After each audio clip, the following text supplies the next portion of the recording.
পুরো রুম জুড়ে নৈশব্দ, শুধু ভারী নিঃশ্বাসের আওয়াজ ছাড়া আর অন্য কোনো শব্দ কর্ণগোচর হচ্ছে না। রুমটা সাউন্ডপ্রুফ হয়, বাইরে কোনো আওয়াজ ভেতর প্রবেশ করতে ব্যর্থ। সেই সময় সাফা জুবরানের দিকে এগোতে এগোতে বলতে লাগলো, আজ দেখি তুমি কিভাবে আমাকে প্রত্যাখ্যান করো। জুবরান নিজের নজর নামিয়ে রেখে মুখে বিড়বিড় করে কিছু একটা বলেই যাচ্ছে। সেই তখন থেকে তার ধ্যানই সাফাতে নেই। সাফা সেটার সুযোগ নেই জুবরানের শার্টের বোতাম দিকে বাঁ হাতটা যাবে, ঠিক তখন আচমকা পুরো ক্লাবের ইলেকট্রিসিটি উড়ে গেল। সাফা চমকিত হয়ে অন্ধকারে হাতটা জুবরানে খুঁজতে লাগলো, কিন্তু কোথাও পেল না। শুধু দরজা খোলার একটা আওয়াজ কানে এলো। জুবরান যেন চোখের পলকে হাওয়ার মতো উধাও হয়ে গেল।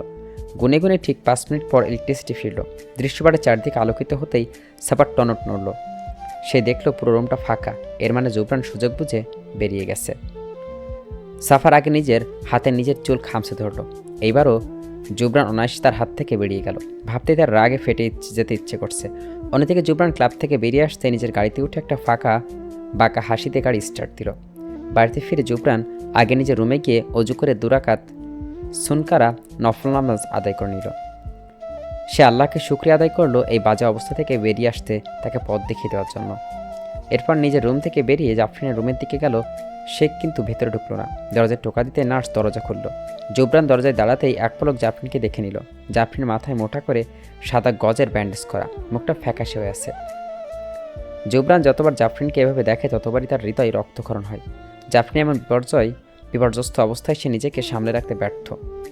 তাই আর বেশিক্ষণ সেখানে দাঁড়িয়ে না থেকে সে নিজের ক্ষতবিক্ষত হৃদয় যন্ত্রণা নিয়ে ফেরত চলে গেল। যে জাফরিন একসময় তাকে চিনতে খুশি বয়ে নিয়ে আসতো, এখন জীবনে আর সেই জাফরিনই তাকে অত বড় ধাক্কায় ফেলে তার পরিবর্তনের কারণ হয়ে দাঁড়িয়েছে। জুবরান অবশেষে না চাইতেও নিজের জেদের কাছে হার মেনেছে। নিজেকে আল্লাহর কাছে আত্মসমর্পণ করেছে। আর এই আত্মসমর্পণ সে এখন নিজের আসল শান্তি খুঁজে পেয়েছে। সে যতই নিজেকে ইবাদতের মাধ্যমে আল্লাহর কাছাকাছি নিয়ে যাওয়ার চেষ্টা করছে, আল্লাহ যেন ততই তার পথে সহজ করে দিচ্ছে, তাকে নতুন করে পথ দেখাচ্ছে। সে যতবার আল্লাহর সাহায্য কামনা করছে, আল্লাহ শত মুশকিলের মাঝে তার সামনে বন্ধ দরজা খুলে দিয়েছে। এতে অন্যের পরে আল্লাহ তাকে ফিরিয়ে দেননি, যা জুবরান ইমানে আরও পোক্ত করে গড়ে তুলেছে। সে তার রবের মহান সত্তার ক্ষমাশীলতা সম্পর্কে অবগত হচ্ছে। তার বিশ্বাস আল্লাহ এভাবে একদিন তার দোয়া কবুল করে নেবেন। জুবরান নিজের রবের ভাবনার মাঝেই ওকে বিড়বিড় করে বলল, আমি জানি আল্লাহ তুমি ধৈর্যের পরীক্ষা করছো। নিশ্চয়ই তুমি আমাকে ধৈর্যশীলদের মধ্যেই অন্যতম পাবে।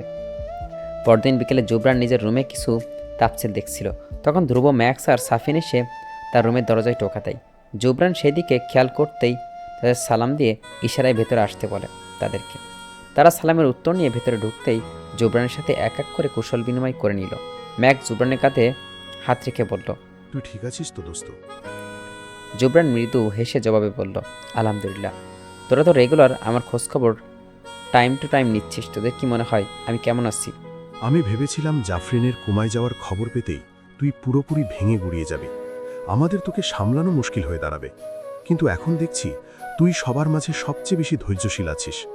I am proud of you. Zubran এক তৃপ্তিময় হাসির ঝলক দিয়ে বলল, কারণ আমি আমার সকল বিষয় পুরোপুরি আল্লাহর উপর ছেড়ে দিয়েছি। আল্লাহ যা করবেন নিশ্চয়ই ভালোর জন্যই করবেন। তিনি তার বান্দাদের কখনো ফেরান না, যেমন আমার মতো পাপীকে বান্দাকে তিনি ফেরাননি। তিনি কোনো না কোনোভাবে তার বান্দাদের পূর্ণ করে দেন। আজ আমি যতবার সবার অগোচরে ভেতরে ভেতরে বিধ্বস্ত হয়ে পড়ছিলাম, তিনি প্রত্যেকবার আমাকে টেনে তুলেছিলেন, প্রেরণা জুগিয়েছেন। এমন না যে আমি কষ্ট পাচ্ছি না, কষ্ট অবশ্যই পাচ্ছি। ধৈর্য ধরা মানে এই না যে তুইও কষ্ট পাবি না, চোখের পানি দিয়ে গড়িয়ে পড়বে। ধৈর্য মানে কি জানিস? ধৈর্য মানে কষ্ট করে ছাই হয়ে নিজেকে খাঁটি করে গড়ে তোলা। প্রত্যেকটাই কষ্টের সাথে রয়েছে স্বস্তি আর আল্লাহর সমপরিবর্তী সাহায্য। প্রত্যেকবার আমি অনুভব করছি আমার কষ্টের দিনগুলোতে শীতল ছায়ার মতো হয়ে স্বয়ং আল্লাহ আমার পাশে এসে ঢাল হয়ে দাঁড়িয়েছেন। জীবনে এর থেকে বড় প্রাপ্তি আর কী হতে পারে আমার তো নিকৃষ্ট এক বান্দার জন্য? ম্যাক্স অবাক চোখে তাকিয়ে বলল, আমি কখনো ভাবিনি আমাদের জুবরানকে কখনো এমন রূপে আমরা দেখতে পাবো। আসলে জাফরিন তোর জীবনে তোর হিদায়েতের উসিলা হয়ে এসেছে। জুবরানের অনুভূতির ভরা চোখ নিয়ে বলল, 8 বছর আগে আমার হৃদয় জোনাকির আলো ধরা দিয়েছিল ওই 15 বছরের ছোট্ট মেয়েটি। আমার জীবনকে পুরো বদলে দিয়েছিল এই মেয়েটি। আল্লাহর কাছে আমি ওকে হালালভাবে ফিরে পেতে চাই। একবার ভুল করে ওকে কষ্ট দিয়ে ফেলেছি, সেই কষ্ট পেয়েও আমার থেকে দূরে সরে গিয়েছে। দ্বিতীয়বার আমি আর ওকে দূরে সরে যেতে দিব না, আমার হেদায়েতের আলো। জুবাইরের কথাই ধ্রুবর অশ্রুশক্ত চোখে ছলছল হয়ে এলো। সে অশ্রুশক্ত চোখ দিয়ে জুবরানকে জড়িয়ে ধরে বলল, আমরা তোর পাশে আছি দোস্ত, সর্বদাই আমাদের দোয়াতে রেখেছি তোকে। তুই কখনো ভেঙে পড়িস না রে। আমরা স্ট্রং জুবরানকে দেখে অভ্যস্ত। তোকে ভেঙে পড়তে দেখলে আমরা কেউই ঠিক থাকতে পারবো না দোস্ত। জুবরান ধ্রুবকে সরিয়ে দাঁড় করিয়ে বলল, ইনশাল্লাহ, এখন থেকে তোরা যে জুবরানকে দেখবে সে আগের থেকেও আরও স্ট্রং হবে, ডোন্ট ওয়ারি। আমি একটা বিষয়ে ভেবেছি, যদি তুই রাজি থাকিস তাহলে এগোবো। জুবরান সম্মতি জানিয়ে বলল, বল কি ভেবেছিস? জুবরানের সম্মতিতে সাফিন কথা এগিয়ে বলল, সামনে জিলহজ মাস চলে আসছে, আমরা সবাই একসাথে হজে গেলে কেমন হয়? আল্লাহর ঘরের পবিত্র কাবার গিলাফ ধরে কোনো দোয়া করলে নাকি তিনি ফেরায় না। আমরা সবাই জাফরিনের জন্য দোয়া করব। জুবরান মুচকে এসে বলল, ইনশাল্লাহ, অবশ্যই করতে পারি। অনেক ভালো ভেবেছিস, আমি ব্যবস্থা করছি তাহলে। তারা সবাই এ বিষয় নিয়ে আলোচনায় মশগুল হয়ে পড়ল। অন্যদিকে অনামিকা, ফাতেমা, সাবরিনা আর নুসাইবা জাফরিনের রুমে তার পাশে বসে তাদের বিগত দিনগুলোর স্মৃতির কথা মনে পড়তে করে ভুলেই যাচ্ছে। তাদের ধারণা তাদের পাশে থেকে জাফরিন তাদের বিগত দিনের কাটানোর সুন্দর মুহূর্তগুলোর কথা মনে করিয়ে দিলে জাফরিন আস্তে আস্তে সুস্থ হয়ে উঠবে। পূর্বে তারা সবাই মিলে জুবরানের বাসায় সপ্তাহে একবার করে আসলেও এখন তারা আরও ঘন ঘন বাড়িতে আসা যাওয়া শুরু করছে জাফরিনের জন্য। খানবাড়ির সদস্যরা তাদের বন্ধুত্ব দেখে পুলকিত হয়ে যান। তারা বিমোহিত হয় এটা ভেবে যে কীভাবে তারা তার বান্ধবীদের খারাপ সময়েও তাদেরকে একা হতে দেননি। প্রতিনিয়ত তার পাশ থেকে জাফরিনকে সুস্থ করার জন্য নতুন নতুন পন্থা অবলম্বন করে যাচ্ছে। তারা সকলেরই তাদের বন্ধুত্বের পরিচয় দিয়েছেন। সাবরিন জাফরিনের পাশে বসা, অনামিকা আর ফাতেমা কোনায় একটা সোফায় বসে তাদের মুখের কষ্টে চাপা স্পষ্ট ফুটে আসছে। নুসাইবা নাস্তা এনে তাদের সামনে রেখেছে, কিন্তু তাদের কেউই খাবার হাতে তুলছে না। তখন হঠাৎ করে রুমের দরজার দিক থেকে একটা নিমে কণ্ঠ ভেসে এলো। আসসালামু আলাইকুম, ভেতরে আসতে পারি? সেই মেয়েলি কণ্ঠ অনুকরণ করে সবাই দরজার দিকে তাকাতেই আশ্চর্যজনিত হয়ে গেল। মেয়েটি দেখতে অবিকল জাফরিনের মতনই, এমনকি তার পোশাক রুচিও জাফরিনের মতনই। তারা জাফরিনের দিকে একবার তাকালো, আবার সেই মেয়েটির দিকে আরেকবার তাকালো। তারা ভাবলো কী করে একজন মানুষের সাথে অন্য মানুষের এত মিল হতে পারে। তাদের ভাবনার সুতো ছিল যখন মেয়েটি আবার মুখ খুলে বলল, আমি আয়েশা সিদ্দিকী, জাফরিনের অফিসের কলিগ। আমি জাফরিনকে দেখতে এসেছি। নিচের থেকে কেউ একজন বলল আমাকে এই রুমে আসতে। ওয়ালাইকুম আসসালাম। এসো এসো, ভেতরে এসো। সকলে এক এক করে তাদের সালামের উত্তর নিয়ে আয়েশাকে বসতে বললে তার সাথে অনামিকা কৌতূহলবশত জিজ্ঞেস করে ফেলল, তোমার আর জাফরিনের মধ্যে এত মিল কিভাবে বলো তো? তোমরা দেখতে অবিকল এক। অনামিকা কৌতূহলী প্রশ্নে আয়েশার উত্তর দিল, আমিও প্রথমবার জাফরিনকে দেখে অবাক হয়েছিলাম, কিন্তু হয় এমন একরকম দেখতে অনেকেই। অনামিকা আবারও মুখ খুলল, জানো, তোমাকে দেখে আমার মনে হচ্ছে আমি জাফরিনের সাথেই কথা বলছি। আয়েশা বলল, তাহলে তো ভালোই হলো, জাফরিনের অবর্তমানে আমাকেই জাফরিন ভেবে মনকে সান্ত্বনা দিতে পারবেন। আয়েশা তাদের কাছে অনেক ভালো লাগলো। মেয়েটি তাদের জাফরিনের মতনই মনে হলো। আয়েশা জাফরিনকে দেখা হলো, তার সাথে একসাথে কথা বলতে বলতে নিচে নেমে এলো। আয়েশা জাফরিনের দেখার পর থেকে মনে অন্যরকম একটা চাপা কষ্ট কাজ করছিল। বাকিদের সাথে সে নেমে আসতেই নিচে হলরুমে বসে থাকা ইমরে বেগমের চোখে পড়ল আয়েশাকে। তাকে দেখা মাত্রই তার ভেতরে স্যাত করে উঠল। তিনি আয়েশাকে চিনতে একদমই ভুল করলেন না। ইমরে বেগমের দৃষ্টি অনুসরণ করে তার পাশে বসে নাসরিন বেগম, তার সোফিয়া বেগমও সেদিকে তাকে অবাক হয়ে গেলেন। সাবরিনার সবার কাছে এসে আয়েশাকে তাদের সাথে পরিচয় করে দিল। তখন ইমরে বেগমের মানুষ পেটে ভেসে এলো সেই 23 বছর বয়সী ঘটে যাওয়া আগের দিনটির কথা। সেই দিন হাসপাতালে বেডে শুয়ে সন্তান হারানোর বেদনায় কাতরাচ্ছিলেন তিনি। ইমরে বেগমের মিসক্যারেজ হয়েছিল, সেই ডক্টর জানিয়েছেন তিনি ভবিষ্যতে আরও কখনো সন্তান সম্ভাবনা হতে পারবেন না। এই কথা শোনা মাত্র সে ভেঙে পড়ছিলেন। তাকে সামলাতে সেই ইমতিয়াজ জাফরিনকে তার কোলে এনে তাকে শান্ত করেছিলেন। জাফরিনকে দেখা মাত্র তার ঠোঁটে মাতৃত্বের উষ্ণ হাসি ফুটেছিল। সেই দিন সেই হাসপাতালে জাফরিন আর আয়েশা দুই যমজ বোনকে জন্মদান রেহানা বেগম। তার স্বামী ছিল খান স্টাডিজের একমাত্র কর্মী, একজন হাসপাতালের কর্মী হাশেম। দুইজন যমজ সন্তানের কথা শুনে সেই দিন ইমতিয়াজ নিজের স্ত্রীকে বাঁচাতে হাত জোড়ো করছিলেন, তার কাছে তার একটা সন্তান চাইছিলেন। সেই দিন অনেক জোরাজোরিতে হাশেম জাফরিনের হাতে তুলে দিয়েছিল আর স্ত্রীকে জানিয়েছিলেন তার একটা সন্তান দুনিয়াতে এসছে। এরপর থেকে ইমতিয়াজ আয়েশাদের পরিবারের খারাপ সময় তাদের খোঁজখবর রেখেছেন, পাশে দাঁড়িয়েছেন। এমনকি হাশেমের মৃত্যুর পর খান ইন্ডাস্ট্রিতে আয়েশার অজান্তে তার চাকরির ব্যবস্থাও করে দিয়েছেন তিনি। এত বছর পর আয়েশাকে দেখে ইমরা বেগম পূর্বের স্মৃতিগুলো মনে পড়ে গেল। সে আয়েশার মাঝে জাফরিনের ঝলক খুঁজে পেলেন। আয়েশাকে তিনি ডেকে তার পাশে বসতে বললেন। হলরুমের সকলেই যেন তার মাথায় হাত বুলিয়ে দিলেন। তার আয়েশার সাথে সাথে কথা বলে বুঝলেন মেয়েটা অনেক দায়িত্বশীল। নাসিমা বেগমের খেয়াল করলেন আয়েশা ব্যক্তিত্ব অনেক আবিদের সাথে মিলে যায়। তিনি মনে করলেন আবিদের জন্য আয়েশাকে পছন্দ করলেন। আয়েশা মন খুলে সবার সাথে কথা বলছিলেন। ঠিক তখন আবিদ তার রুম থেকে বেরিয়ে আসতেই তার সাথে আয়েশার চোখাচোখি এলো। আবিদ আয়েশাকে দেখে তার চোখ নামিয়ে রান্নাঘরের দিকে চলে গেল। অন্যদিক নিজের কফি তৈরি করতে লাগলো। আয়েশা আবিদের দিকে এক দফা তাকিয়ে বুঝতে পারলো যে আবিদ কেঁদেছে, কারণ তার চোখ দুটো ফোলা ফোলা ছিল। আয়েশার অজান্তেই বুকে মোচড় দিয়ে এলো। সাধারণত সারা রাত জেগে থাকা আবিদের চোখে লেগেছে ফজরের আগ পর্যন্ত। ফজরের এলার্মই পড়তেই তার কাঁচা ঘুম ভেঙে গেল। সে অ্যালার্ম অফ করে অসময়ে ফ্রেশ হয়ে উজু করে বের হলো মসজিদে যাওয়ার উদ্দেশ্যে। আবিদ রুম থেকে বেরিয়ে আসতে দেখলো তার বাপ তাছাড়া জোবরানও ফজরের নামাজের জন্য বেরোচ্ছে। আবিদ আসতে তারা একসাথে নামাজ পড়তে গেল। ফরজের নামাজ শেষ হলে আবিদ সবার সাথে বাড়ি ফিরে নিজের রুমে ঢুকতে তার ফোনে আয়েশার কল এলো। আবিদ সেটা ধরে অনীহা করলো। একবার রিং বেজে অফ হয়ে গেল, দ্বিতীয়বার আবারও ফোনটা বাজতে আবিদের টনক নড়ল। আয়েশা কখনো আহেতুক তার কল করে না, নিশ্চয়ই কোনো কাজের খাতিরেই করছে তাই ভেবে সে কলটা তুলে কানে ধরতে আয়েশার কান্না জড়িত আওয়াজ তার কানে ভেসে এলো। আয়েশা কাঁদতে কাঁদতে কোনো রকমে বলল, স্যার, আমার সব শেষ হয়ে গেছে, আমার আর কিচ্ছু বাকি রইল না। আয়েশার এমন কথা আবিদ চমকে গেল, তাড়াহুড়ো করে জানতে চাইল, কি হয়েছে তোমার আয়েশা? জলদি বলো আমাকে। আয়েশা ভাঙে গেল বলল, আমার মা আর এই দুনিয়াতে নেই। ফজরের পরপরই তিনি তার শেষ নিঃশ্বাস ত্যাগ করেছেন। আমি মায়ের লাশের পাশে বসে আপনাকেই সবার প্রথমে কল করেছি। আমি একা এক মেয়ে মানুষ, আমার চেনা জানা কোনো পুরুষও নেই এখানে। আমি একা আমার মায়ের দাফন কাফন সামলাতে পারবো না। এই মুহূর্তে আমার নিজেকে অনেক অসহায় মনে হচ্ছে। আপনি পারলে আসতে পারবেন? আমি এখনই আসছি, তুমি কোনো চিন্তা করো না। আবিদ ফোন রেখে দ্রুত গাড়িতে বের হয়ে গেল আয়েশার বাসার উদ্দেশ্যে। সেখানে পৌঁছেই সে আয়েশার মায়ের দাফন কাফন সব নিজ হাতেই সামলালো। জানাজা নামাজ শেষ করে আয়েশাকে দেখার জন্য ফিরতে এসে দেখলো আয়েশা বাড়ির নিচে কয়েকটা ব্যাগ নিয়ে একটা বেঞ্চে বসে কাঁদছে। আবিদ তার কাছে গিয়ে তাকে জিজ্ঞেস করলো এইসব ব্যাগ নিয়ে সে এখন কেন বসে আছে। তখন আয়েশা কাঁদতে কাঁদতে বললো বাড়িওয়ালা তাকে বের করে দিয়েছেন। তিনি একা কোনো মেয়েকে তার বাসায় ভাড়া দিবেন না, এতে নাকি তার বাড়ির পরিবেশ নষ্ট হবে। কথাটা শোনা মাত্র আবিদ রাগে হনহনিয়ে বাড়িওয়ালার ফ্ল্যাটের দিকে অগ্রসর হলেন।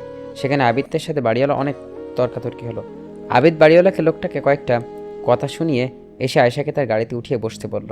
আয়েশা অবাক চোখে আবিদের দিকে তাকিয়ে বলল, কোথায় যাব? আমার তো যাবার কোনো জায়গা নেই। এখন থেকে তুমি খান বাড়িতে থাকবে। সুফিয়া বেগম নাস্তা তৈরি করে বড় বড় ডাইনিং টেবিলটিতে সবাইকে নাস্তার জন্য বেড়ে দিচ্ছেন। সকলেই সেখানে উপস্থিত। তখন ইমরা বেগম আবিদকে সবার মাঝে না দেখিয়ে নাসিমা বেগমকে জিজ্ঞেস করলো, আবিদ কোথায়? নাসিমা বেগম কিছু বলতে মুখ খুলতে যাবেন, ঠিক তখন সদর দরজা আবিদ আয়েশাকে নিয়ে হাজির হলো। আবিদ তাকে নিয়ে ভিতরে ঢুকতে ঢুকতে বলল, আমি আয়েশাকে আমাদের বাড়িতে নিয়ে এসেছি। আজ ভোরে ওর আম্মু মারা গিয়েছে। বাড়িওয়ালা ওকে একা মেয়ে পেয়ে কথা শুনিয়েছে, অপমান করে বের করে দিয়েছে। তোমাদের কারো কি কোনো আপত্তি আছে ও আমাদের বাড়িতে থাকলে? আবিদের কথা ইমরা বেগম, সুফিয়া বেগম আর নাসিমা বেগম সহানুভূতির নিয়ে এগিয়ে এসে আয়েশাকে জড়িয়ে ধরে মাথায় হাত বুলিয়ে সান্ত্বনা দিতে বলতে লাগলেন। আয়েশা সুফিয়া বেগমের মুখে মাথা রেখে ফুপি ফুপি কাঁদতে লাগলেন। জাওয়াত খান তখন বলল, ইন্নালিল্লাহ, কালই মেয়েটা হাসি খুশি গেল আমাদের এখান থেকে। কল্পনাও করিনি এমন কিছু হবে। একদম ভালো কাজ করেছো, ওকে আমাদের বাসায় এনেছো। ও আজ থেকে আমাদের বাসায় থাকবে। ও তো জাফরিনের মতোই আমাদের আরেকটা মেয়ে। তুমি সেই বাড়িওয়ালাকে ধরনি? তার কত বড় স্পর্ধা! সেই অসহায় মেয়েটার সাথে এমন আচরণ কি করে করতে পারলো? হ্যাঁ বলছি, তার সাথে আমরা অনেকক্ষণ যাবৎ কথা কাটাকাটি হয়েছে। আমি তাকে আর ন্যায্যটা বুঝিয়ে দিয়ে আয়েশাকে নিয়ে এসে পড়ছি। নাসিমা বেগম তখন আয়েশার মাথায় হাত বুলাতে বুলাতে জাওয়াতের উদ্দেশ্যে বললেন, ভাইজান, আপনার যদি অনুমতি থাকে তাহলে আয়েশাকে আমি নিজের ছেলের বউয়ের মর্যাদায় ঘরে তুলতে চাই। কথাটা কান পেতে পৌঁছাতে আবিদ আর আয়েশার মুখে রং বদল হয়ে গেল। জাওয়াত খান কিছুক্ষণ ভাবুক হয়ে বললেন, সে তোমার ছেলে, তুমি যেটা ভালো মনে করো তাই করো। আবিদের তো বিয়ে আমি জাফরিনের সাথেই ঠিক করে রেখেছিলাম, কিন্তু ভবিষ্যৎ তো আর আমরা নির্ধারণ করতে পারি না। আল্লাহ যার সাথে যার জুড়ি রেখেছে সময় মতো তার সাথেই তার বিয়ে হবে। এতক্ষণে সবাই জুবরান চুপচাপ থেকে সব শুনলে এবার মুখ খুলল। তোমাদের উচিত ওদের দুইজনের মতে জেনে তারপর সিদ্ধান্ত নেওয়া। জুবরানের কথায় যুক্তি ছিল, তাই তার কথার অনুসারে নাসিম বেগম আবিদের দিকে তাকিয়ে বললেন, বাবা, তোর জন্য আমার আয়েশাকে অনেক পছন্দ হয়েছে। তুই কি মায়ের পছন্দে রাজি? মেয়েটার এখন দুনিয়াতে কেউ নেই। আমি চাচ্ছি ও নতুন পরিচয়ে আমাদের মাঝে আসুক। এতে করে ওর একটা নিজস্ব পরিচয় থাকবে। আর আয়েশা মা, তুমি কি রাজি? আয়েশা মাথা উঁচিয়ে একবার আবিদের দিকে তাকালো, তার ভাবভঙ্গি বোঝার জন্য। আবিদ জাফরিনের এখনও মন থেকে মুছতে পারেনি। সে প্রত্যেক রাত তার জন্য কেঁদেছে, কিন্তু জাফরিন তো জুবরানকে ভালোবাসে। তার সে ইচ্ছাতে আবিদের ইচ্ছা হবে, আর আবিদ জাফরিনের খুশির পথে কাটা হয়ে কখনোই দাঁড়াবে না। এইসব ভেবে সে চোখ মুখ শক্ত করে বলল, তোমাদের যা ভালো মনে হয় করো। আপনারা যা ভালো মনে করেন। আবিদের সম্মতি পেয়ে নাসিমা বেগম আয়েশার দিকে তাকালো, তারপর সম্মতি জানাতে আয়েশা তখন মাথা নিচু করে বলল। তাদের দুইজনের সম্মতি পেতে জাওয়াত কাজে ডাকতে পাঠালো। কয়েক ঘন্টার মধ্যে তাদের বিয়ে সম্পন্ন হয়ে গেল। বিয়ে পড়ানো শেষে জুবরান আবিদের নিজের রুমে ডাকলো। আবিদ জুবরান নিজের রুমে আসছে, জুবরান তাকে বসতে বলল। আবিদ বসার পর জুবরান তাকে ধীরে সুস্থে বলল, আমরা বন্ধুরা আর তাদের ওয়াইফরা সবাই একসাথে হজে যাচ্ছি। যেহেতু তোর আজ বিয়ে হয়েছে, তাই ঠিক করলাম তোদের দুজনের একসাথে জীবন চলার শুরুতে আল্লাহর ঘর জিয়ারত করা বেস্ট অপশন হবে। তাই তোদের বিয়ের উপহার হিসেবে তোদের জন্য হজের টিকিটের অ্যাপ্লাই করেছি। এখন থেকেই প্রস্তুতি নিতে থাক। এতক্ষণে মনে চাপা কষ্ট বড় বয়ে বেড়ালেও আল্লাহর ঘরে জিয়ারত করার কথা শুনে আবিদের মুখ উজ্জ্বল হয়ে এলো। পর মুহূর্তে সে চিন্তিত হয়ে বলল, তুমি আর আমি একসাথে চলে গেলে অফিসকে সামলাবে। জুবরান তাকে আশ্বস্ত করে বলল, আমি ড্যাডা চাচুদের সাথে কথা বলে নিয়েছি অলরেডি। ওনারা বলছেন আমাদের ফেরার আগ পর্যন্ত তারা সব সামলে নিবে। ঠিক আছে। আবিদ আর আয়েশা বিয়ের 4 মাস হলো। বিয়ের পর থেকে আবিদ আল্লাহর খাতিরে আয়েশাকে প্রতি নিজ দায়িত্বে যথাযথভাবে পালন করছে। সেটা থেকে নাসিমা বেগম সহ বাড়ির সকলেই সন্তুষ্ট। এই কয়েক মাসে আয়েশাও সবার সাথে খুব ভালোভাবে মিশে গেছে। সকলে এমন জয় করে নিয়েছে সে। কাল তাদের হজার ফ্লাইট, তাই সকলে রাতেই সব লাগেজ গুছিয়ে দিয়েছে। পরদিন সকালতে ম্যাক্স, সাবরিনা, সাফিন, ফাতেমা, ধ্রুব আর অনামিকা খানবাড়িতে এসে পৌঁছালো। খানবাড়ির সকলে তাদের মাথায় হাত বুলিয়ে নিরাপদে সফরে যাওয়ার জন্য দোয়া করে নিল। বেরোনোর আগে জুবরান একবার জাফরিনের সাথে দেখা করতে তার রুমের দরজায় গিয়ে দাঁড়ালো। আজ জুবরানের ভেতরে গেল না, শুধু কয়েক পলক জাফরিনকে দেখে দূর থেকে মুখে আওড়ালো, আমি ফিরে আসতে আসতে তুই সুস্থ হয়ে যাস ফায়ারফ্লাই। আমি দেশে ফেরার আগেই যেন আমার দোয়া তোর কাছে আমি ফিরে আবারও তোকে আগের মতো ঠিক দেখতে চাই। জুবরান মনে মনে জাফরিনকে বিদায় জানিয়ে নিচে নেমে সকলকে নিয়ে গাড়িতে উঠে বসলো। জুবরান আগেই সকলের লাগেজ গাড়িতে তুলে রাখার ব্যবস্থা করে নিয়েছে। সকলে ঠিকঠাক মতো বসতেই গাড়ি এয়ারপোর্টের উদ্দেশ্যে রওনা হলো। বাসা থেকে তারা হাতের চুল, নাক ইত্যাদি কেটে পরিষ্কার করে উত্তম রূপে গোসল সেরে নিয়ে পুরুষরা সেলাইবিহীন ইরহামের কাপড় পরে নিয়েছে, আর মহিলারা ঢিলেঢালা বোরকার হিজাব পরে নিয়েছে। ইরহামের প্রস্তুতির জন্য পুরুষরা যা যা করলো, মহিলারাও সেগুলোই করে নিয়েছে। পার্থক্য শুধু এতটুকুই যে গোসলের পর মহিলারা নিজেদের স্বাভাবিক কাপড় তথা ঢিলেঢালা ফুলের হাতা কামিজ এবং সেলোয়ার পরে এমন বরকা পরে নিয়েছে যা চেহারা আবৃত্ত করে, কারণ পরপুরুষের সামনে চেহারার খোলা রাখা হারাম। এয়ারপোর্টে গিয়ে পৌঁছালো। অপেক্ষার পর তাদের ফ্লাইট চলে এলো। সব ফর্মালিটি পূরণ শেষে তার প্লেন উঠে নিজ নিজ সিটে গিয়ে বসলো। ছোট্ট আদিল তার বাবা মায়ের পাশের সিটে পেয়ে খুশি মনে বসছে। ঢাকা থেকে সরাসরি মক্কাগামী হজার ফ্লাইট সাধারণত জিদ্দায় অবতরণ করে 20 থেকে 25 মিনিট আগে মিকাত অতিক্রম করে থাকে। ইরহামের নিয়ত বাঁধার জন্য অনেক বিমানে ঘোষণা করা হয় যে বিমান আর 10 মিনিট পরে মিকাত অতিক্রম করবে। মিকাত অতিক্রম করার পর সময় সবাই ইরহামের নিয়ত বেঁধে নিল। যেহেতু হজের আগে ওমরা অবশ্যই, তাই তারা সকলে ওমরায় নিয়ত করে নিল। নিয়ত বাঁধা শেষ হলে তারা তালবিয়া পড়তে শুরু করলো। কিছুক্ষণের মধ্যে তাদের বিমান অবতরণ হলো জেদ্দায়। তারা বিমানবন্দর থেকে বের হয়ে ওয়েটিং লাইট হাউসে বসে প্রয়োজনীয় কাগজপত্র বের করে ইমিগ্রেশন প্রক্রিয়া সম্পন্ন করে নিল। ইমিগ্রেশন শেষ হলে তারা মসজিদুল হারামের উদ্দেশ্যে যাত্রা করলো। তারা হারামের কাছাকাছি পৌঁছে গেট দিয়ে মসজিদে হারামে প্রবেশের সময় সুন্নাতগুলো যথানিয়মে পালন করতে বিসমিল্লাহ বলে দুরূদ শরীফ পড়ে 3টি দোয়া পড়ল। দোয়াগুলো পড়ে তারা ডান পা মসজিদের সীমানায় রেখে ইত্তিকাফের নিয়ত করে মসজিদে প্রবেশ করলো। তারা যতই মসজিদুল হারামের দিকে এগোচ্ছে ততই তাদের হৃদয়ের গতি বাড়তে লাগলো। জুবরান যেমনটা চেয়েছিল, মসজিদুল হারামে প্রবেশ করার পর প্রথমে যখনই তারা কাবা শরীফ চোখে নজরে আসে, তখনই যার দোয়া করা হয় তা অবশ্যই কবুল হয়। সেই সুযোগ কাজে লাগিয়ে আল্লাহর নজরে আসা পর্যন্ত সাথে সাথেই জুবরান বিড়বিড় করে বলল, হে আল্লাহ, আমাকে মুস্তাজা দাওয়াত হিসেবে কবুল করুন। আমি এখন থেকে যা দোয়া করব সমস্ত দোয়া কবুল করে নিন। জুবরানের পরপর বাকিরাও অন্তরে নিজের মনের ভাষায় প্রাণ খুলে দোয়া করে নিল। এই সময় দোয়া কবুল হয়। এই দোয়ার সময় হাত না উঠানো ভালো। এরপর বাইতুল্লাহর উপর নজর রেখেই তারা একত্রে 3বার আল্লাহু আকবার, এরপর 3বার লা ইলাহা ইল্লাল্লাহ পড়ে নিল। মসজিদের সুন্নাতগুলো আদায় করা শেষ হলে তারা হাজার হাজার আসওয়াদ বারবার এসে হাজির হলো। এত মানুষের ভিড়ে জুবরান হাজারো আসওয়াদে চুম্বন করতে সক্ষম হলো। সে চুম্বন শেষে তাওয়াফে নিয়ত করে নিল। জুবরান পরপর বাকিরাও নিয়ত করে মুখে বলল, হে আল্লাহ, আমি উমরার তাওরাফ করছি, আমার জন্য তা সহজ করে দিন এবং কবুল করে নিন। জীবনে প্রথমবার আল্লাহর ঘর সামনাসামনি নিজ চোখে দেখার পর তাদের মনের অনুভূতিগুলো ক্রমান্বয়ে চোখের পানি চলে এলো। এটা যেন পৃথিবীর সবচেয়ে মুসল্লিদের জন্য সবচেয়ে সুন্দরতম অনুভূতি, যেটা তারা জীবনের মুহূর্তেই সবচেয়ে অনুভব করছে।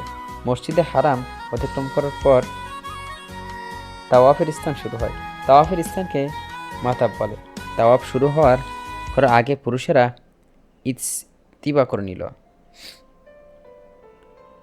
জুবরান সহ বাকিরা সিনা সোজা করে কাবা শরীফের বামে রেখে বীরদর্পে হাঁটা শুরু করলো। প্রথমে 3 চক্করে পুরুষেরা রমল করলো। তাওয়াফের অবস্থানে তারা রুকনাইমি ও হাসরের তাওয়াফের মধ্যবর্তী স্থান এবং হাজারো আসওয়াদ এবং মাকামে ইব্রাহিমের মাঝে এই দুটো স্থানই দোয়া পড়ে নিল। নবীজি সাল্লাল্লাহু আলাইহি ওয়াসাল্লাম থেকে তাওয়াফের অবস্থান 2 স্থানে 2 রাকাত পড়ার পর কথাই বর্ণিত আছে। ওই 2 স্থানে 2 দোয়া দুটি হচ্ছে।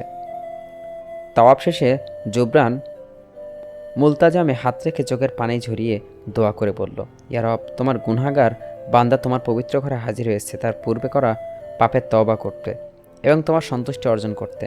আমাকে তুমি হজ করার এত বড় সুযোগ করে দিয়েছো, এটা আমার সৌভাগ্য, আমি কৃতজ্ঞ। তাই তুমি আমার জানা অজানা গোপন প্রকাশ্য করা সকল গুনাহ ক্ষমা করে দাও। ইয়া রব, আমার সকল মন থেকে করা দোয়া কবুল করে নাও। তুমি জাফরিনকে আমার কাছে হালালভাবে ফিরিয়ে দাও, আমি কথা দিচ্ছি। ওকে ফিরে পাওয়ার পর আমি ওকে সযত্নে নিজের কাছে আগলে রাখবো, কোনো কষ্ট পেতে দিব না ওকে, ওর সকল দায়িত্ব যথাযথভাবে পালন করব। জুবরানকে এভাবে চোখের পানি ফেলা দোয়া করতে দেখে সকলে তার দিকে আহত দৃষ্টিতে তাকিয়ে রইল। তাকে সঙ্গে নিয়ে বাকিরা তাদের গুনার ক্ষমা চেয়ে দোয়া করতে লাগলো। দোয়া করা শেষ হলে সবাই মাকামে ইব্রাহিমের সামনে গিয়ে সূরা কাফিরুনার সূরা কুলহু দিয়ে 2 রাকাত সালাত আদায় করে নিল। নামাজ শেষে তারা জমজমের পানি পান করে সাফা মারুয়া সাই করতে রওনা হলো। মধ্যরাতে জুবরান পবিত্র কাবার সামনে দাঁড়িয়ে তাহাজ্জুদের নামাজ সিজদায় লুটিয়ে দিলেন। দুনিয়ার ভুলে যেন মনে প্রাণে শুধু একটাই দোয়া বারবার মুখে আওড়াচ্ছে, যেন জাফরিন সুস্থ হয়ে যায়। সিজদায় বারান্দায় তার রবের সবচেয়ে নিকটে অবস্থান করে তার এই সিজদারত অবস্থায় তার মনের সমস্ত অনুভূতি আল্লাহর কাছে পেশ করতে মাশগুল। এত করে কেন যেন তার মন বোঝে গেল আস্তে আস্তে কমে গভীর প্রশান্তিতে এবং রবের নৈকট্যে পরিণত হচ্ছে। এই কয়েক মাসে জুবরান তার রব থেকে চেয়ে নেওয়া শিখে গেছে। আগে যে ছিল নিজের ক্ষমতার জোরে আশেপাশে সকলে নিজের নিয়ন্ত্রণে রাখত, কখনো কারো শরণাপন্ন হতো না, আর সেই ছেলেই তার প্রয়োজনগুলো রবের দরবার অনায়াসে হাজির করতে ব্যস্ত। মক্কার আসার পর থেকে জুবরান তার ইবাদত বাড়িয়ে দিয়েছে। সেই দিন নতুন নতুন আমল আয়ত্ত আনার চেষ্টা করছে। নামাজ শেষ করে জুবরান সালাম ফিরিয়ে ইসমে আজম, সাইয়্যিদুল ইস্তেগার এবং দুরূদ পড়ে নিল। ইসমে আজম হল আল্লাহর এমন এক বা একাধিক গুণবাচক নাম, যা নামের সংমিশ্রণে যা পাঠ করলে আল্লাহর কাছে প্রার্থনা কবুল হয় এবং বিশেষ মর্যাদা লাভ করে। এটি আল্লাহর ক্ষমতা এবং মহিমার প্রকাশ এবং মুমিনদের জন্য দোয়া কবুলের একটি শক্তিশালী মাধ্যম। ইহমে আজমে আল্লাহর সুনির্দিষ্ট করে দেননি এবং এটি একটি গোপন গুণবাচক নাম, যা দোয়া কবুল একটি বিশেষত ক্ষমতা রাখে। আমলগুলো করার পর জুবরান দেখল ফরজের আজানের এখনও অনেক সময় বাকি। তখন সে তার সামনে পবিত্র কোরআন শরীফ খুলে একটা সূরা বের করে তেলাওয়াত করতে শুরু করলো। তার তেলাওয়াতের সুর এতটাই মধুর শোনাচ্ছিল যে আশেপাশে ইবাদতরত মানুষজন তার তেলাওয়াতের সুরে হারিয়ে গেল। জুবরান তেলাওয়াতের অবস্থায় নিজের উরুতে তুলতুলে কিছুটি স্পর্শ অনুভব করলো। সে আর চোখে তাকিয়ে দেখলো একটা সাদা ধবধবে রোমাঞ্চক বিড়াল ছানা সে তার পরশে আবাসে অদূর ভঙ্গিতে তার উরুতে মাথা রেখে শুয়ে আছে। জুবরান তার তেলাওয়াতে বহাল রেখে মুচকি সে তার এক হাত বিড়াল ছানাটির মাথায় হাত বুলিয়ে দিতে লাগলো। বিড়াল ছানাটিও আশকারা পেয়ে আরও লেপটে গেল তার সাথে। নার্স জাফরিনের পাশে বসে মেডিসিন ঠিকঠাক করছিল। তখন সে হঠাৎ করে লক্ষ্য করলো জাফরিন বাম হাতের তর্জন আঙুলটি নড়ে উঠল। নার্স আনমনে ভাবলো সে হয়তো চোখের ভুল দেখছে।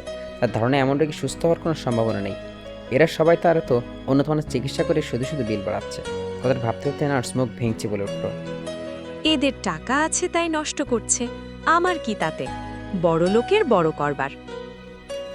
আজ সাফিন, ফাতেমা, ধ্রুব, অনামিকা, ম্যাক্স, সাবরিনা, আবিদ, আয়েশা এবং জুবরান হজের সকল আনুষ্ঠানিকতা পালন করে 13 জিলহজ জামারাই পাথর নিক্ষেপ করার পর মিনরাই সকলে পশু কোরবানি শেষে মাথামণ্ডল বা চুল সেটে ইরহাম থেকে হালাল হলো, যা হজের ওয়াজিব একটি আমল এবং এর মাধ্যমে হাজিরা ইরহাম থেকে হালাল হন। পুরুষের জন্য মাথা মুন্ডন করা উত্তম, তবে চুল ছাঁটাইও জায়েজ। নারীদের কেবল চুল ছাঁটাইয়ের অনুমতি আছে, মাথা মুন্ডনের অনুমতি নেই। আজ তারা সকলে পরিপূর্ণ হাজি রূপান্তরিত হয়েছে। বিদায় তাওয়াফের শেষে তারা সকলে দেশে ফেরার উদ্দেশ্যে রওনা হবে। হজের বিদায়ে তাওয়াফ। হলো হজের সমস্ত কার্যক্রম শেষ করার পর মক্কায় ত্যাগ করার আগে কাবা শরীফকে সম্মানসূচক শেষবারের মতো প্রদক্ষিণ করা।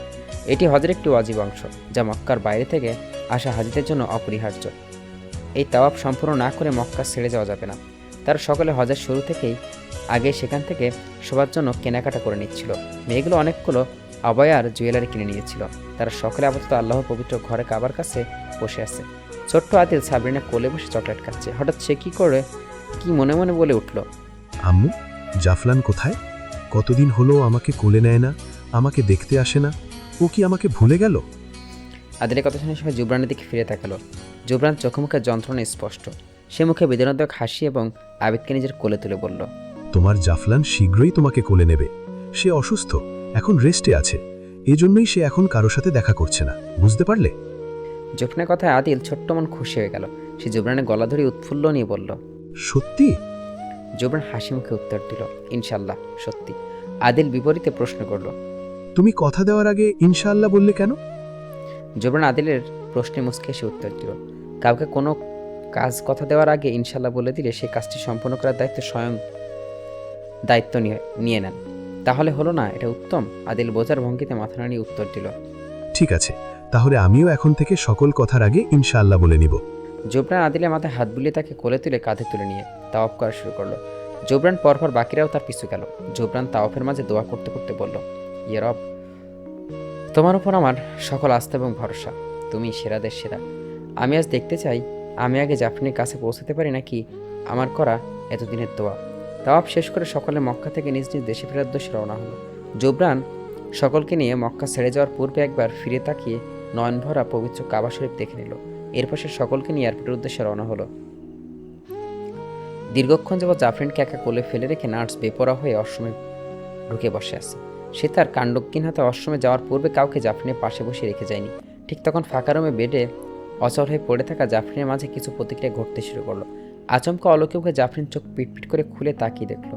দীর্ঘ 6 মাস পর প্রথমবারের মতো চোখ খোলার সাথে সাথে তীব্র আলো এসে তার চোখে কি বিদ্বেষী চোখ মুখ খিসে বন্ধ করে ফেলল।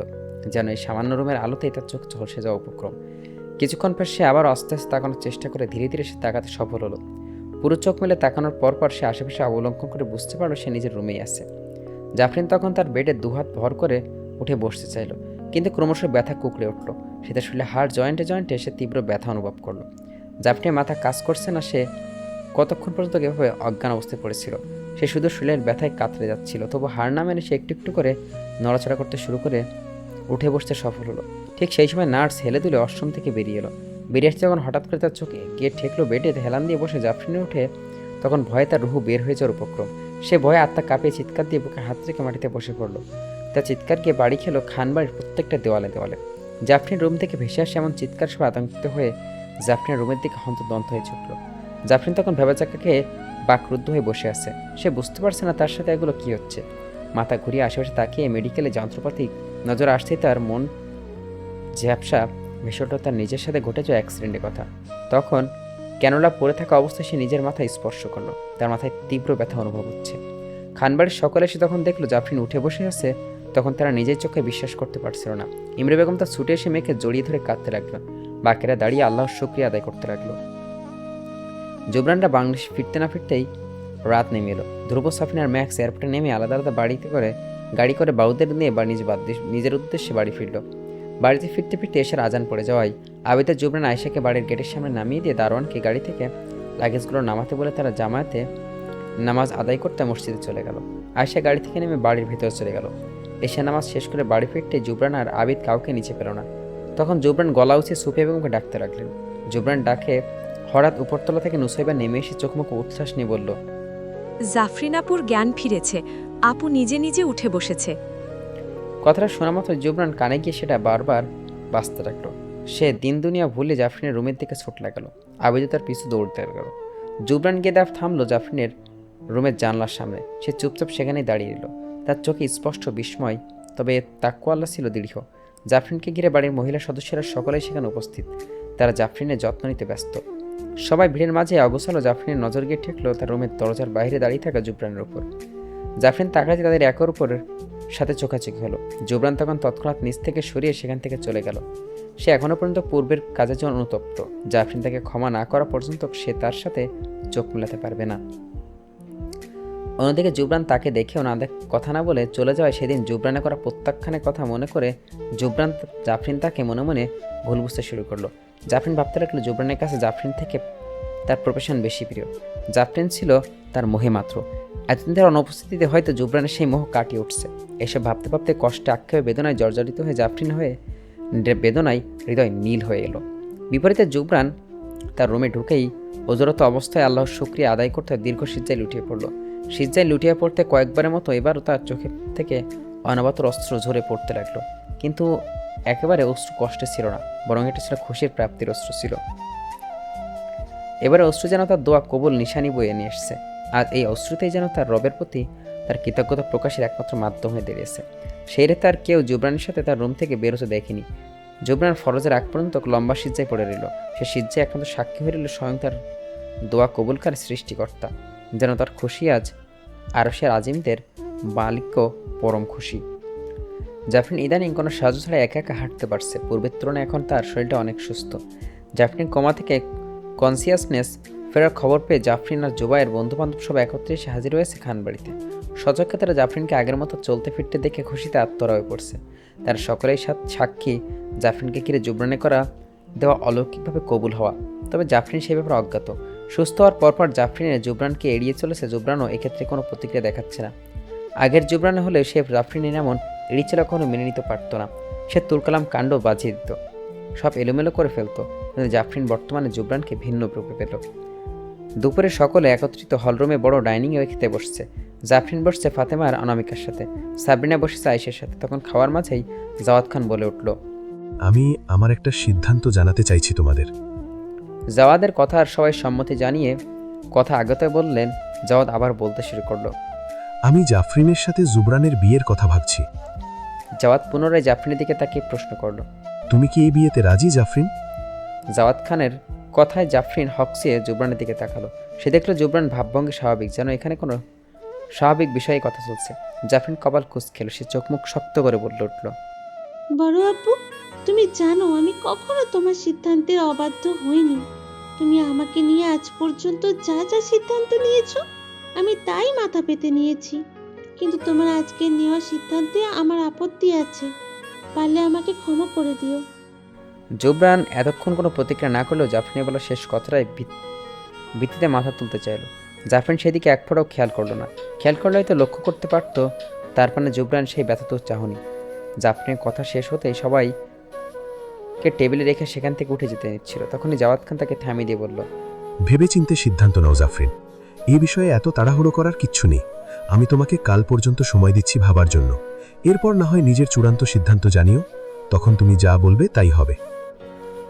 জাফরিন কিছু না বলে মাথা নিচু করে হাসিসূচক মাথা দুলিয়ে সেখান থেকে চলে গেল। সবাই জাফরিনের যাওয়ার পানে নিশ্চুপ তাকে রইল। জাফরিন তার রুমে চলে আসার পরপরই তার পিছু ফাতেমা, অনামিকা, সাবরিনা আর আয়েশা উঠে এলো। তারা জাফরিনের রুমে গিয়ে দেখলো জাফরিন চুপচাপ মুখে বালির জড়িয়ে বারান্দায় দোলনায় বসে আছে। তার আগে জাফরিনের সামনে দাঁড়াতেই দেখলো জাফরিন চোখের জল। তখন সাবরিনা বলে উঠল, তুমি এটা কি করলে জাফরিন? ভুল কি করেছি বলো? উনি তো আমাকে চায় না, উনি চায় ওনার প্রফেশন। জাফরিন অশ্রুবিজড়িত চাহনি নিয়ে অনামিকাকে জিজ্ঞেস করলো, কি জানি না আমি। তুই যা জানিস না সেটা নিয়ে কথা বলিস না। অনামিকা জাফরিনের পোস্টে বোঝানোর ভঙ্গিতে প্রত্যুত্তর করলো, সে রাতে তোর অ্যাক্সিডেন্টের পর জুবরান ভাই পাগল হয়ে গিয়েছিল প্রায়।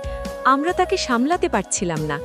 এমনকি যে ট্রাক দিয়ে তোর অ্যাক্সিডেন্ট হয়েছিল সেই ট্রাক চালককেও সে রাতে সে খুঁজে বের করে বেধড়ক পিটিয়েছে। যদি সঠিক সময় মতো ধ্রুবরা গিয়ে তাকে না আটকাতো তাহলে সে মেরেই ফেলতো তাকে। তুই জানিস ভাইয়া তোকে কতটা ভালোবাসেন, তুই কল্পনাও করতে পারবি না। এসব করলেই বুঝি ভালোবাসা হয়ে যায়? তুই কাজটা একদমই ঠিক করিসনি। কোনো কিছু না জেনে না বুঝে হুট করে তুই সিদ্ধান্ত নিতে পারিস না। ভাইয়া যে তার মিউজিক ক্যারিয়ার ছেড়ে দিয়েছে সেটা কি জানিস? এই 6 মাসে ভাইয়া নিজের খাওয়া দাওয়া ঘুম সব হারাম করে দিন রাত তোর জন্য সুস্থতার দোয়া করে গেছে। মসজিদে মসজিদে পড়ে থেকেছে, 5 ওয়াক্ত নামাজ আদায় করা শুরু করেছে। কুরআন অনুশীলন করা শুরু করেছে। ভাইয়ার মতো শক্ত মানুষকে হজে গিয়ে আল্লাহর ঘরে মাথা ঠেকিয়ে তোর জন্য কাঁদতে পর্যন্ত দেখেছি আমরা। এমন ভালোবাসা পাওয়া কোনো নারীর জন্য ভাগ্যের ব্যাপার। ভাইয়া তোকে অনেক ভালোবাসে রে জাফরিন, এই ভালোবাসা হারাতে দিস না। জাফরিনের এত কিছু ছিল অজানা। সে ফাতেমার মুখ থেকে জুবরানের এমন পরিবর্তনের কথা শুনে নিজেই কাঁদতে কাঁদতে নিচে চলে গেল। নিচে হলরুমে দেখে সবাইকে চিন্তিত হয়ে বসেছিল। জুবরান তাদের কথার মাঝে নিচু করে বসেছিল। তখন হঠাৎ জাফরিন হন্তদন্ত হয়ে নামতে দেখে সবাই মনোযোগ চলে গেল জাফরিনের উপর। জাফরিন অগোচর চোখের পানি মুছে বলল, আমি রাজি। জাফরিনের বলা কথা এতক্ষণ খানবাড়িতে শান্ত নিস্তব্ধ পরিবেশটাকায় আরও আমাদের সেয়ে গেল। জাফরিনের বাবা ইমতিয়াজ জাওয়াত জড়িয়ে ধরে নিজের আত্মীয়স্বজন অভিনন্দন জানাতে লাগলো। বড় বাড়ির মহিলারা ফ্রিজে থেকে মিষ্টি বের করে সবাইকে মুখে মিষ্টি করাতে লাগলেন। নুসেবা খুশিতে জাফরিনকে জাপটে ধরল। সাবরিনা, অনামিকা, ফাতেমার আয়েশাও এতক্ষণে নিচে নেমে এলো। এত হাসি খুশি মুখ পরিবেশ শুধু নিস্তব্ধ ছিল জুবরান। জাফরিন এক পলক জুবরানের দিকে তাকিয়ে মনে মনে অনুশোচনায় পড়ে গেল। কাজী বাসানে জাফরিনকে কবুল পড়িয়ে গেছে। জাফরিনের পরনে একটা ক্রিম কালারের গাউনের সাথে হিজাব আর মুখে হালকা মেকআপ। জাফরিনের পাশে অনামিকা বসে দুষ্টুমি করে জুবরানের দিকে তাকিয়ে খেপানোর চেষ্টা করছে। পুরো খানবাড়িয়া জাঁকজমকপূর্ণ সাজানো হয়েছে। সবার জন্য ভালো ভালো রান্না করা হয়েছে। অন্যদিকে মসজিদে জুবরানকে কবুল পড়ানোর পর খেজুর বিতরণ করা হচ্ছে। জুবরান এখনও মসজিদ থেকে পাশে ফেরেনি। জাফরিন কাছে আজ দিনটা স্বপ্নের মতনই মনে হচ্ছে। সে কখনোই ভাবতে পারেনি তার ভালোবাসার কোনো একদিন এত সুন্দরতম পূর্ণতা পাবে। সে মনে মনে আল্লাহর শুকরিয়া জ্ঞাপন করেই যাচ্ছে। তাদের বিয়েটা খুবই সাধারণ তবে সুন্নতি নিয়মেই হয়েছে। এর একটা মোক্ষম কারণ ছিল বটে, আর সে কারণটা হচ্ছে যদি তাদের বিয়ের কথা ভুলেও জুবরানের ভক্তদের কানে চলে যায় তাহলে তারা এই নিয়ে তুলকালাম ঝাঁপিয়ে পাকিয়ে ফেলবে। তাই জুবরান এইসব ভেজাল এড়াতে বিয়েটা এত সাধারণ এবং গোপন রেখেছে। জুবরানকে নিয়ে বাসায় ফেরার পর তার বন্ধুরা তাকে ঘিরে রেখেছিল যেন জুবরানের সাথে সাথে দেখা করতে না পারে। অন্যদিকে জাফরিনও তার বান্ধবদের নিজেদের সাথে সাথে রেখে দিয়েছিল। মূলত এটা তাদের প্ল্যান ছিল, বিয়ের পর দুইজনকে আলাদা করে রেখে একে অপরের মনে উদ্বেগ সৃষ্টি করা, যাতে তাদের একজনকে আরেকজনের প্রতি এই ব্যাকুলতা তাদের মধ্যকার মনোমালিন্য দূর করে দিতে সক্ষম হয়। ফলে আজ তাদের বিয়েটা হওয়া সত্ত্বেও সারাদিন তারা আর কোনো দেখা হলো না। জাফরিনকে দেখার জন্য আজ সারাদিন জুবরান ছটফট করছে। বিপরীতে জাফরিনও একই অবস্থা ছিল।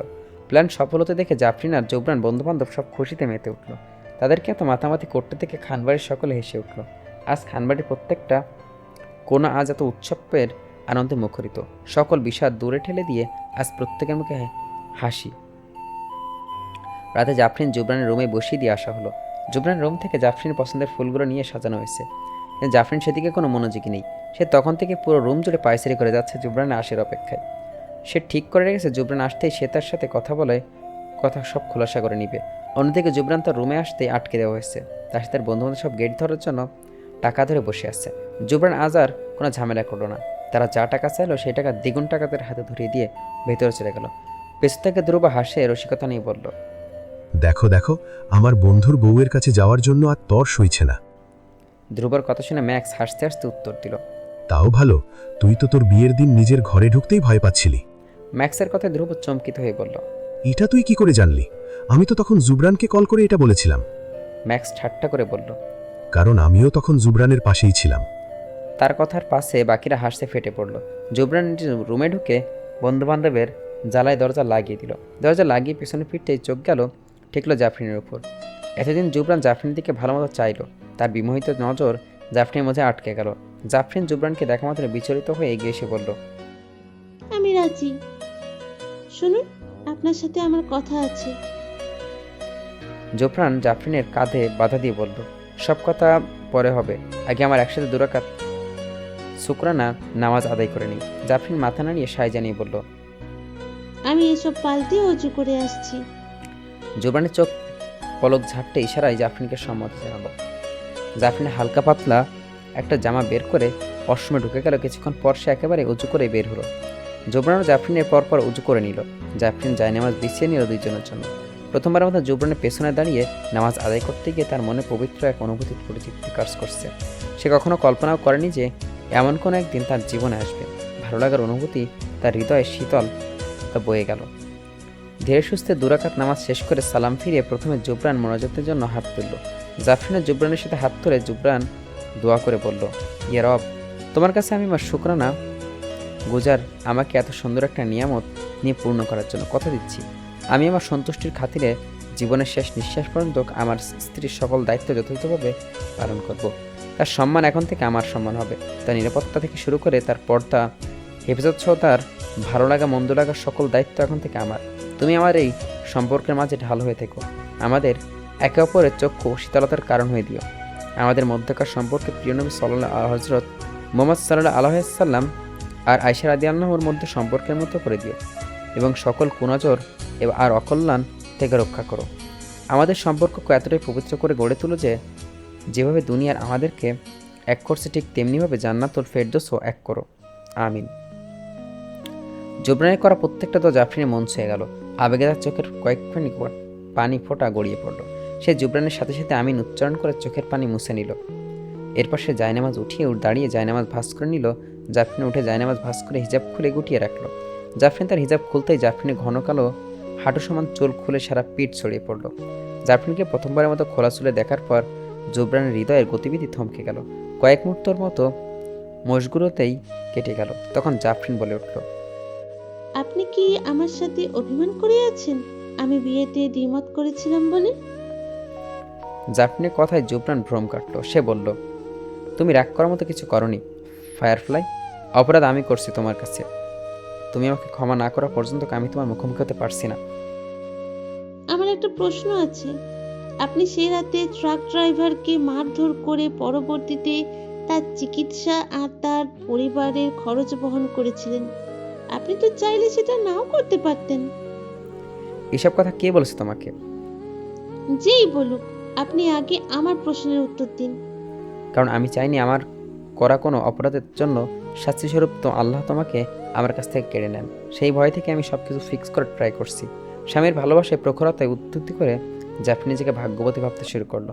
সে খেয়াল করলো জোবরানের কথার মাঝে তাকে তুমি বলে সম্বোধন করছে। তাই সে প্রশ্ন করলো, আচ্ছা, আপনি তখন থেকে আমাকে তুমি করে কেন বলছেন?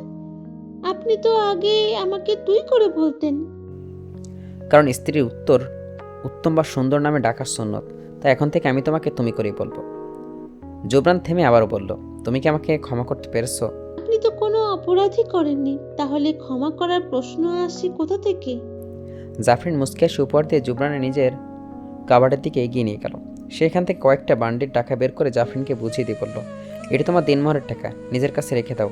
আর চিন্তা করো না, আমি তোমার অনুমতি ছাড়া তোমাকে স্পর্শ করব না। কথাটা বলে জোবরান বিছানা থেকে একটা বালিশ নিয়ে কাউসের দিকে এগিয়ে যাচ্ছিল। তখন জাফরিন বলে উঠল, কোথায় যাচ্ছেন? আমি কি আপনাকে আদতেও বলেছি যে আপনি আমাকে স্পর্শ করতে পারবেন না? জাফরিন এমন অভিব্যক্তি জোবরানকে স্তব্ধ হয়ে গেল। পর মুহূর্তে প্রশ্ন করল, do you wait me? Zafrin লাজুক ভঙ্গিতে চোখ নামিয়ে প্রত্যুত্তর করল, ইয়েস আই ডু। জোবরান তখন এগিয়ে জাফরিনের কাছাকাছি এসে জাফরিনের কোমরে হাত রেখে একটানে তাকে নিজের সাথে মিশিয়ে নিল। জাফরিন তাল সামলাতে না পেরে দুহাতে জোবরানের গলা জড়িয়ে ধরল। প্রথমবারের মতো জোবরান স্পর্শ পেতে জাফরিনের লাজকতার মতো লজ্জায় নেতিয়ে গেল। তার সর্বাঙ্গে কাম্পন ধরে গেল। নিজের করা অভিব্যক্তি এখন তার নিজেরই লজ্জা হতে শুরু করলো। পুরো রুম জুড়ে ফুলের মোহগ্রস্ত সুবাসে যেন এই মুহূর্তটাকে আরও বিমোহিত করে তুলেছে। জোবরান তখন এক হাতে তার পকেট থেকে একটা গোল্ডের লকেট বের করলো। সেই লকেটে তাদের দুইজনের নামের প্রথম অক্ষর খোদাই করা ছিল। জোবরান অনেকটা লম্বা হওয়ায় কিছুটা ঝুঁকে ধীরে সুস্থে জাফরিনের ঘাড় থেকে চুল সরিয়ে সেই লকেটটি পরম আদরে তাকে পরিয়ে দিল। জোবরান যখন জাফরিনের লকেট পরিয়ে দিচ্ছিল তখন তার গরম নিঃশ্বাস গিয়ে পড়ছিল জাফরিনের ঘাড়ে। জাফরিন তাতে বারবার কেঁপে উঠছিল। লকেট পরানো শেষ হলে জোবরানের আলতো করে জাফরিনের মুখে দুহাতে তুলতুল করে কপালের দীর্ঘক্ষণ নিয়ে একটা চুমু এঁকে দিল। জাফরিন তার কপালে জোবরানের ওষ্ঠের উষ্ণ ছোঁয়া পেতে গরম আবেগের চোখ মুখ বুজে নিল। জোবরান জাফরিনের পুরো মুখ জুড়ে টুকরো টুকরো চুমু এঁকে দিতে লাগলো। জোবরানের এত কাছাকাছি আসতে তার গরম নিঃশ্বাস জাফরিনের মুখে গড়িয়ে জাফরিনের হৃদয় মুহূর্তে অস্বাভাবিক উচ্চাটনা বেরিয়ে আসতে চাইল। এলোমেলো অনুভূতিগুলো তাড়নায় জাফরিন জোবরানের শার্ট খামচে ধরল। আর মাত্রই কিছুটা দূরত্বে অবশিষ্ট ছিল তার মাঝে, যা খোঁচাটে জোবরান ক্রমশই জাফরিন দিকে অগ্রসর হচ্ছিল। ঠিক তখন আচমকা তার রুমের দরজায় জোরে জোরে কড়াঘাত হতে লাগলো। এমন মুহূর্তে জোবরান বিমোহিত কপাল কুঁচকে ফেলল। জাফরিন দ্রুত জোবরানের থেকে সরে গিয়ে মাথায় একটা হিজাব পরে নিজেকে সামলে নিয়ে বলল, দেখুন কে এসেছে, হয়তো প্রয়োজনীয় কিছু। জুবরান মাথা নাড়িয়ে সায় জানিয়ে দরজা খুলতে এগোলো। দরজা খুলতেই জুবরান দেখলো ধ্রুব আতঙ্কিত হয়ে হাঁপাচ্ছে তার পিছনে, বাকিরা দাঁড়িয়ে। জুবরান দরজা খুলতেই ধ্রুব সময় অপচয় না করে একটা নিঃশ্বাস ফেলে বলতে গেল, তোর বিয়ের খবর পেয়ে সাফা সুইসাইড করেছে। গার্ড তাকে ভেতরে ঢুকতে দেয়নি বলে সে গেটের বাইরেই নিজের হাতের রগ কেটেছে। জলদি আয়, একে হসপিটালে নিয়ে যেতে হবে, না হলে মরে টরে গেলে বিপদ। কথাটা শুনতেই জুবরান তাড়াহুড়ো করে বাইরে গিয়ে দেখলো সাফা রক্তাক্ত হাত নিয়ে মাটিতে পড়ে আছে। জাফরিন তার পিছু পিছু এসছে। তখন জুবরান সময় অপচয় না করে গাড়ি বের করে সাফাকে গাড়িতে তুলল। জাফরিন আহত চোখে সব দেখছিল। ম্যাক্স তখন নিজের ফোন বের করে জুবরানকে দেখিয়ে বলল, এই মেয়ের ইচ্ছা ছিল ও মরার আগে তোকে ডুবিয়ে দিয়ে যাবে। এর জন্যই সোশ্যাল মিডিয়াতে তোর বিয়ের খবর ভাইরাল করে দিয়ে গেছে। এখন প্রত্যেকটা নেটিজেন এই নিউজ দিয়ে তাদের ভিউ বাড়াচ্ছে। অন্যদিকে তোর কিছু টক্সিক ফ্যানরা তুমুল পাগলামি শুরু করে দিয়েছে। তোর এখন থেকে অনেক সাবধানে চলতে হবে। গার্ড ছাড়া বের হোস না, আমরা বরং তোর সাথে আসছি। জুবরান তাকে থামিয়ে দিয়ে বলল, না, তোদের আসতে হবে না। আমি এই আপদটাকে হাসপাতালে দিয়েই এর দায়িত্বকে বুঝিয়ে দিয়ে চলে আসবো। অনেক রাত হয়েছে, তোরা তোদের বৌদির নিয়ে বাড়িতে গিয়ে রেস্ট কর। তখন জাফরিন এগিয়ে এসে জুবরানের এক হাত ধরে বলল, আপনি প্লিজ একা যাবেন না, সাথে করে গার্ডদের নিয়ে যান, না হলে আমার অনেক চিন্তা হবে আপনার জন্য। জুবরান জাফরিনকে আশ্বস্ত করে তার কপালে চুমুকে দিয়ে বলল, ডোন্ট ওয়ারি, আমি খুব তাড়াতাড়ি ফিরে আসবো, তুমি ভেতরে চলে যাও। সাফাকে হাসপাতালে রেখে জুবরান নিজের গাড়িতে উঠে বসে যাচ্ছিল, ঠিক তখনই কোথা থেকে যেন একটা মুখোশধারী লোক এসে তার হাতে ছুরি চালিয়ে দৌড়ে দিল। তৎক্ষণাৎ তার হাতেই সেই ক্ষতস্থান থেকে গলগল করে রক্ত পড়তে শুরু করলো। জুবরান সব ফেলে সেই লোকটাকে ধরতে নিলে পিছনে রাখলো, কিন্তু কিছু দূর যাওয়ার পরে সেই লোকটা আধারে মিলিয়ে গেল। লোকটা ধরতে না পেরে জুবরান রাগে পাশে থাকা দেওয়ালের সোজোর একটা লাথি মারলো। এতক্ষণ অনেক দেরি হয়ে গেছে, একটু পর ফজরে আজান পড়ে যাবে ভেবে জুবরান পাশে থাকা কোনো একটা ফার্মেসি থেকে নিজের হাতে ড্রেসিং করে নিল, রক্ত বেরিয়ে তার নামাজে ব্যাঘাত না ঘটাতে পারে।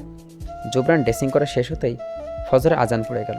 সে পাশের মসজিদ থেকে একবারে ফজরের নামাজ আদায় করে ভোরেই বাড়ি ফিরল। জুবরান বাড়িতে ভেতরে ঢুকতে দেখলো সকলে তার অপেক্ষায় হলরুমে বসে আছে। এতক্ষণে বাড়ির সবাই মাঝে মনে জানাজানি হয়ে গেছে। জাফরিন সারা রাত আর ঘুমায়নি। তাহাজ্জুদের পর ফজরের দোয়া করছে জুবরানের জন্য। জুবরান হাতে ব্যান্ডেজ থেকে নিয়ে ফিটি থেকে জাফরিন ভেতরে আহতে উঠল। বাড়িতে সকলে জুবরানকে দেখে চিন্তিত হয়ে পড়ল। জাওয়াত এগিয়ে সে প্রশ্ন করল, এটা কি হয়েছে তোমার হাতে? জুবরান নির্বিকার উত্তরে বলল, ড্যাড, আমি সবাইকে জানিয়ে বড় করে জাফরিনকে আর আমার ওয়ালিমাটা করতে চাই। মিডিয়ার সবাই যেহেতু জেনেই গেছে, তাহলে আর কোনো কিছু গোপন নেই। তাই আমি দুনিয়ায় জাহির না করে জাফরিনকে নিয়ে স্ত্রীর স্বীকৃতি দিতে চাই। যে কোনো জাফরিনের দিকে কেউ আঙুল তুলে না বলতে পারে, আমি সেই সুযোগটা কাউকে দিতে চাই না। নুসাইবা সবার মাঝে কৌতূহল হয়ে বলল, জানো ভাইয়া, আমি অনলাইনে দেখেছি সবাই আপুকে অশ্রাব্য গালি দিচ্ছিল, যা তা বলছিল তুমি আপুকে বিয়ে করেছো বলে। তুমি এটার একটা বিহিত করো। নাসিমা বেগম মেয়েকে চোখ রাঙালে বড়দের মাঝে কথা বলার জন্য। জাওয়াত তখন দ্রুত আবার জুবরানকে বলল, কিন্তু তুমি যা করতে চাইছ তাতে তো জাফরিনের পর্দা নষ্ট হবে। জুবরান তার বাবাকে আশ্বস্ত করে বলল, সেটার দায়িত্ব আমার। জাওয়াত ছেলেকে করার কথাই ভরসা করে দিয়ে বললেন, ঠিক আছে, তুমি যেটা ভালো মনে করো। জুবরান বাবার সাথে তার কথা শেষ করতে না করতে সুফিয়া বেগম ছুটে এসে ছেলেকে খুঁটিয়ে খুঁটিয়ে দেখতে রাখলো আর কাঁদতে রাখলো। জুবরান মাকে ধরে বুঝিয়ে সুঝিয়ে ফ্রেশ হয়ে নিজের রুমে চলে গেল। রুমে এসে জুবরান হাতে চালিয়ে নিজের শার্টের কয়েকটা বোতাম খুলতে হঠাৎ মৃদু একটা ধাক্কা অনুভব করলো। সে ঘাড় গড়িয়ে তাকাতে দেখলো জাফরিন তাকে পেছন থেকে জড়িয়ে ধরে ফুপিয়ে ফুপিয়ে কাঁদছে। আর ছোট ছোট নরম হাত দুটো জুবরানের জড়িয়ে ধরে আছে। জুবরান জাফরিন নিজের থেকে ছাড়িয়ে এনে তার ঘাড়ে দাঁড় করিয়ে শান্ত সবল ভঙ্গিতে জিজ্ঞেস করলো, কি হয়েছে, কাঁদছ কেন? আমি আপনার জীবনে অকল্যাণকর নারী হয়ে এসেছি। আমাকে বিয়ে করার পর থেকেই আপনাকে এত বিপদে পড়তে হচ্ছে। আপনার হাতে এটা কিসের ব্যান্ডেজ? নিশ্চয়ই কেউ অ্যাটাক করেছে। আমি বলেছিলাম না সাথে গার্ড নিয়ে যেতে, কেন নিলেন না? জাফরিন এমন কথায় জুবরান সাথে সাথে তার মুখ গোমড়া করে ফেলল। পরমুহূর্তে সে দুনিয়ার সকল আবেগ নিজের মাঝে রেখে শুধালো, এইসব কথা আর দ্বিতীয়বার কেন যেন তোমার মুখে আমি না শুনি। যা হয়েছে আমি পূর্বে করা পাপের কারণে হচ্ছে। কিছু কিছু পাপ এমন হয়ে যায় যা ক্ষমা আল্লাহর কাছ থেকে পেয়ে গেলেও দুনিয়াতে তার রেস্ট হয়ে যায়। আমার করা এই পাপটাও ঠিক তেমনই ভার। আমার জীবনসঙ্গী হওয়ার দরুন তোমাকেও বহন করতে হচ্ছে। কিন্তু ভাগ্যের বিষয় হচ্ছে, এত গুনাহ করেও তোমার মতো একজন পবিত্র নারীকে আমি আমার জীবনসঙ্গী পাওয়াটা আমার জীবনের সবচেয়ে একটা প্রাপ্তি, যার কারণে আমি আমার রবের কাছে শুকরাজার। তাই কখনো নিজেকে ছোট করে দেখব না, কারণ তোমার মাঝে আমার অবস্থান। তুমি নিজেকে ছোট করলে মানে নিজের স্বামীকে ছোট করলে, কথাটা মনে থাকবে তো? জুবরানের কথার উত্তরে জাফরিন বোঝার ভঙ্গিতে মাথা তুলিয়ে আবারও দুহাত বাড়িয়ে জুবরানকে জড়িয়ে ধরে তার বুকের মাথা রাখল। জাফরিনের কাণ্ড থেকে জোবরান মুচকে এসে জাফরিনে তার বুকের মাঝে আগলে নিল। জোবরানের বিশালতার শরীরে আলিঙ্গনে জাফরিনকে ছোট্ট ছোট্ট খাটো শরীরটা পুরোপুরি ঢেকে গেল। জাফরিন জোবরানের বুকে লেপ্টে থাকা অবস্থাতে মৃদু স্বরে আওড়ালো, ক্ষমা করবেন আমায়। আমি তো ভুলেই বসেছিলাম যে আমিই সেই ভাগ্যবতী নারী যার সৌভাগ্য হয়েছে তার শখের পুরুষের এমন প্রখর ভালোবাসা নসিব হওয়ার।